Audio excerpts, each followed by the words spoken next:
We're back! Welcome to Comics Corner. Of course, I'm your host, Jordan Owens, interviewing another fellow comedian. This week I'm with... Mr. David Flake.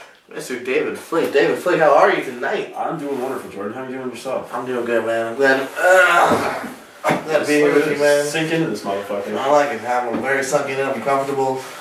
So David, what made you decide to get into comedy? Well, here's the thing: is I decided when I was like 8 years old that I wanted to be a stand-up comedian. Now, it just took me another 17 years or so of being a giant pussy before I actually went on stage and performed. Once I was old enough to get into comedy clubs, I basically just kind of fucked around and I wrote jokes, but I didn't ever perform them. And I was always like, I was like the class clown of my class, and I was just always like a funny dude. I just never really got into it until one day, Max was going to do an open mic. Max who? Max Doyle. Oh, okay. Was going to do an open mic run by Mr. Max Mosquito, a.k.a. Mike Haddock. Run by him, and I decided to ride up with him and check it out. And I did my first set, and I did like 6 or 7 minutes, and I actually got laughs like the whole way through, and I was hooked ever since then. I have a really long beard, which a lot of people judge me about, which I think is really weird because I'm just letting my face do what it's supposed to. But apparently I'm either a scumbag or I'm awesome. Which are both pretty much true. I'm like an awesome scumbag, you know what I mean? Freeloader, what have you. But the thing with my beard is my buddy gives me a lot of shit because I have like a beard comb over. Like I have like a big scar, so I just like Donald Trump it over the scar like that, And he goes, Dave, why do you grow it in if you can't grow it in right? And I said, look man, I do a lot of things, I don't know why. Why do I try to pick up women from bars when I'm drunk when I know I can't get an erection when I get them home, okay? I just do. Yeah, it's true. Actually, no, I really grew out the beard because I wanted to be able to wear a flannel t-shirt with this haircut without people thinking I was a lesbian. It really, honestly, that's the one thing that bothers me about this area is like I've only been doing it about 4 months.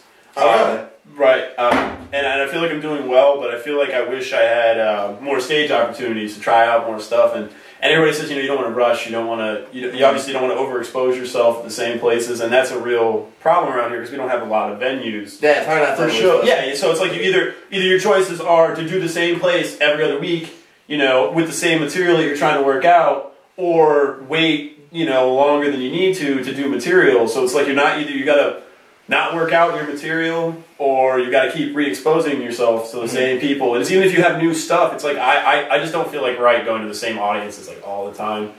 So yeah, I've been doing it about 4 months, and I'm hoping I'm good enough to move to one of the big cities in about another year or so. It's where I can I've got enough of a base act. Where would you go? Preferably, I would really like to go to LA. New York is still a definite possibility, and there's a lot of other big cities out there that have like thriving comedy scenes, and they have enough environments. Like I hear a lot of good things about like Austin, Texas is really good. Another rhyming city, Boston, has a really good. They say the crowds are really, really good in Boston. Like they understand that it's like down here. The average age of an audience when we do a show, what do you say the average age is? Like in their late 40s, early 50s, if you're lucky. You know what I mean? Like shows, yeah. You're lucky if there's like 4 people under the age of 40 years old in an audience, So it's like I want to move somewhere that's got like a younger bar atmosphere, younger crowd. So it's like I'm not feeling like I have to limit my material. It's right, I think it's a better way to judge it. Right. Right. It's not that you can't be really funny in the crowds here. It's that you can't go like as dark. Or you can't go completely like off the rails with like crazy shit because people will just be like, oh no, red state, It's like I don't get it. But when me and Max and Devin Barnes went to Gainesville and did a show for the average age of that audience had to be like 25, 26, And I just like I took every little restriction I had put on myself and every joke I had and like took it off and just went full blown and had one of the best shows I've ever had because I didn't feel like I needed to cater my set to the audience as opposed to like making like, okay, I'm going to make the audience like my set. Instead of that, I was like, every show that I've been doing, I was like, okay, I got to cut this joke and I can't say this tag. And so it's good to know that there are places I can go. Like that's the one thing that keeps me going and the shit is like, it's like, all right, just keep plugging away. get a good 15, 20 minutes, and then you can move somewhere and build till you've got, you know, half an hour, 45 minutes, you know, an hour and stuff like that. Oh, yeah, and there are some places we did McCurdy's tonight. You do very well there. Really, yeah, Sarasota, McCurdy's, if you're ever in the area and you're looking for an awesome time, I highly recommend going to McCurdy's. That's not just patrons, but comics too. It's one of the best rooms. Like, you'll work anywhere in the country. Les McCurdy's like an awesome guy. He's a really, really nice guy. And he actually gives a shit about, like, she turned around and she had braces. Like, I'm not knocking you or whatever for getting braces if you want to fix your teeth or whatever, but if you're 30 years old and you're going to spend thousands of dollars getting your image improved, I can think of a couple of things you can spend some money on that are going to garner you a lot more attention. Because nothing drives me crazy like a pair of pearly whites. Ooh, let me tell you. I always go home with my buddies and I'm like, dude, she had the straightest teeth. You would not believe it. It was crazy. Woo! Another thing is, like, a lot of times I'll pick up a girl from a bar and I'll be all excited. I'm like, she's out of the bar and just boobs are just like popping all out of this shirt, and I'm like, she got nice titties. Then I get home, I pop her bra off and I'm like, what the fuck? Like a super bra just made me super disappointed, okay? I'm not a titty man or anything like that. I just hate false advertising, alright? What inspires you? What gets you writing? My comedy, like, the reason I'm actually funny, I think, came because when I was a kid, I was actually born with the birth defect, to where the right side of my face wasn't the same side as the left, it's smaller. So I had to have a bunch of surgeries when I was a kid, and like, I would get picked on when I was younger. And then I like, happened to be lucky enough to grow into, like, a huge genetic freak, so it didn't happen where I was getting picked on, but I still was I had a quick wit from being defensive, and you know, kids would try to pick on me, and I would always be able to put them down faster and stuff. So that I think is, like, what initially made me like, be funny, because it was for, like, years I would get picked on and stuff when I had surgery. And then when I was done having surgeries, I switched schools a lot, so by the time I would get to high school, it's like people wouldn't even know that I had, you know, surgeries and stuff like that. So I kind of, like, reinvented myself as over-the-top funny guy. Like, it was just like, I was always, like, funny with my friends, but literally when I got to high school, I was like, alright, my goal is to make a shitload of friends being funny. Yeah. And, like, so I was just a funny, smart kid, and yeah, that's where my comedy comes from. It's from being a funny, smart kid and a huge loser. Very nice. Speaking of stuff about your comedy, two things I gotta ask about. One is your gnarly beard. Now, whether it's gnarly or very trimmed up, you got you know, jokes about that. Do you feel like you can't shave it now because of that? Honestly, I have a really solid, like, 3-minute bit. I can stretch to 3 minutes at the beginning of my set. I usually cover it about a minute and a half, because I'm usually doing shorter sets right now. But I can stretch that to a good 3-minute bit, and yeah, and it's so hard, because then I also end it, and it goes into another joke at the end of the joke. You know, it factors in. So it's like, if I shave the beard, or I don't have any form of a beard, it fucks up two of my best premise, you know, jokes. So at this point, it's like, yeah, I really got to keep the beard. Yeah. But also, I'm unemployed. If you're hiring, I'm an excellent bartender, certified, state of Florida, whatever that means. But no, like, so I'm unemployed, but I'm at the conundrum of this road of, like, what place would hire a bartender or a server that has, like, this growing on their face? Now, granted, if I knew I was going to get a job, I would certainly trim a shitload. I would take, but I'm not gonna shave my face. I'm not gonna shave my face to go on interviews. You know what I mean? It's like, if you tell me I'll get a job, I will shave some of it. Like, I'll get rid of at least half. This is fucking egregious at this point, anyways. but until then, like, it's just like, I'm gonna kind of let it ride. I think right now, like, I think, because really the jokes work best when it's about an inch shorter. When it's still, like, you know, it's a good beard, but it's, like, tight and close and stuff. Like, the jokes work a little better.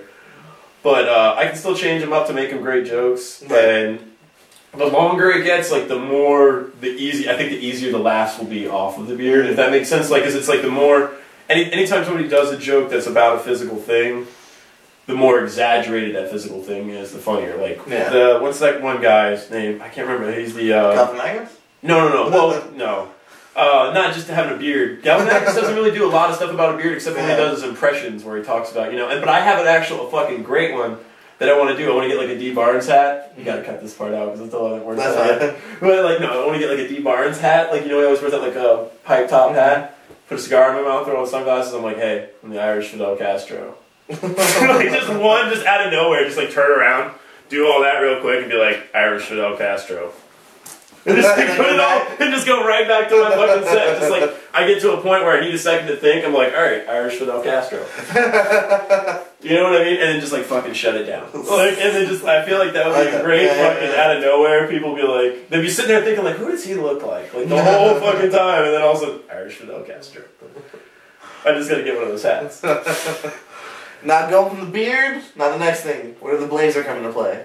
The blazer came into play when just one day I decided that I was going to rock a blazer to the show. Like I'm like, fuck it, I'll go 80s comedians. Right, Blazer Dave. And I'll rock a blazer. No, Blazer Dave came a little later. Okay. Hey, the blazers were just like, hey, it's great because I tend to get a little nervous before I go on stage, so I like rock pit stains. Blazer, what pit stains? Like it's like, and I don't want the audience fucking thinking one of two things, like, oh, he's got pit stains, that's funny, or ooh, he's got pit stains. Like that's not what I want. Like they can be like, ooh, he's got a beard. I address that in my first fucking line usually, like or like right. First 30 seconds. I'm like, accept my beard, or if you don't, I don't care. Basically, So it's like I cover that at the very beginning.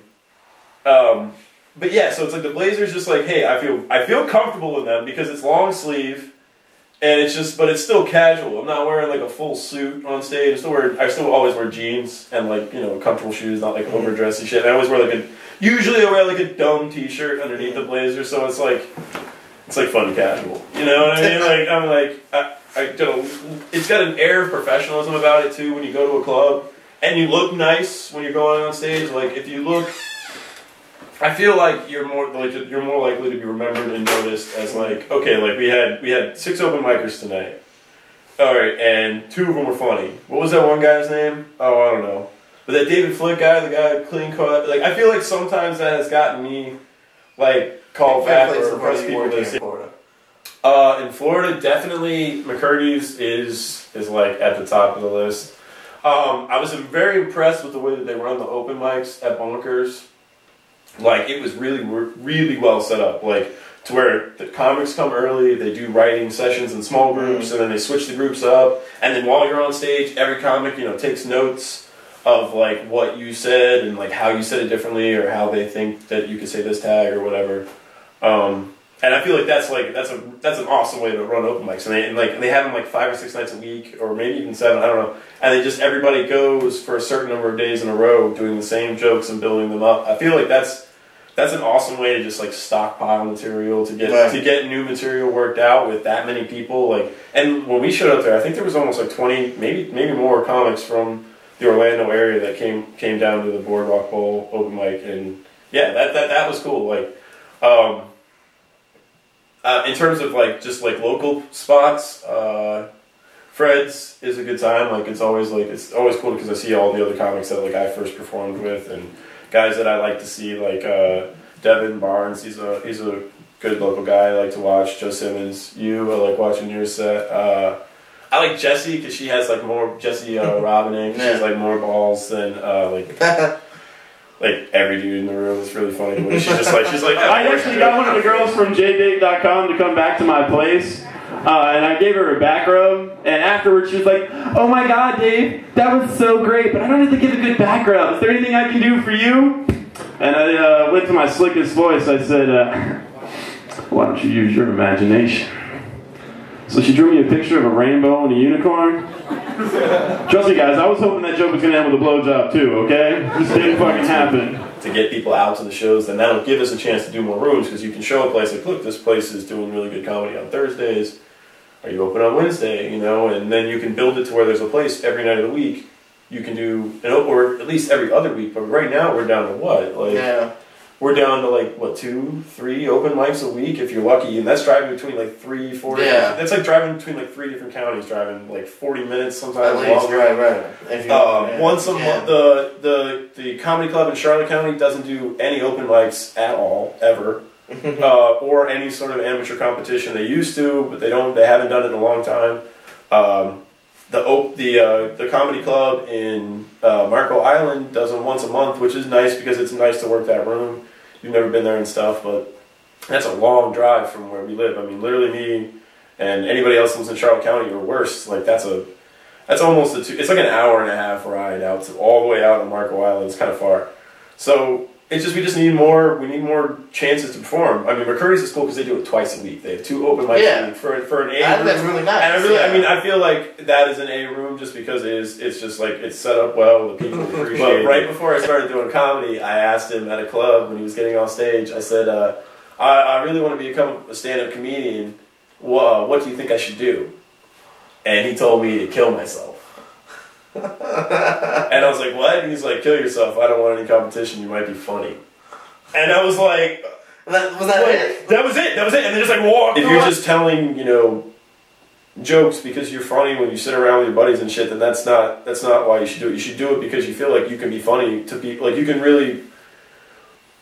really bring something that somebody's never seen before. Like I feel like if you got one joke that you can do 5 minutes and do an open mic for the rest of your life and just be a guy that does that twice a month, it makes him happy to do comedy. Like, but you've got a joke that is so awesome that like it's like bam, like he's got that. Oh, dude, I love seeing this guy. It's like you know what I mean. Like I feel like do that and fucking awesome, but definitely start going to shows. Like don't just like show up to open mics and just go to open mics for like 2 or 3 times in a row before you perform.